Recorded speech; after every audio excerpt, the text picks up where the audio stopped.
ওয়ালাইকুম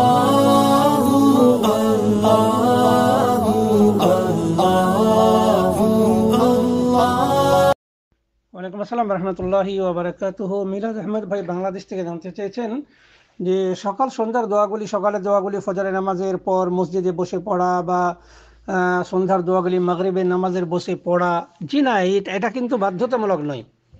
ফজরের নামাজের পরেই পড়তে হবে এবং মসজিদে পড়তে হবে, এটা বাধ্যতামূলক নয়। অনুরূপভাবে সন্ধ্যার দোয়া মাগরিবের নামাজের পরে এবং মসজিদে বসে পড়তে হবে, এরকম কোনো বাধ্যতামূলক নয়। বরং আপনি সকালের দোয়াগুলি ফজরের পর থেকে নিয়ে সকাল 8টা পর্যন্ত যে কোনো সময় পড়তে পারেন। কাজ করছেন, কাজ করতে করতে পড়ে নিন। আপনার অবসর রয়েছে, আপনি বসে বসে পড়ুন, বাড়িতে পড়ুন, আপনি কোথাও দোকানে পড়ুন, ব্যবসা বাণিজ্য করছেন সেখানে, মোট কথা যেখানে যে কোনো জায়গাতে পড়া যেতে পারে। মসজিদে বসেই পড়তে হবে এটা কিন্তু জরুরি নয়। তবে মসজিদে আপনি যতক্ষণ বসে থাকবেন তসবিহ তাহলিল করবেন, এর জন্য আলাদা আপনি কি পাবেন?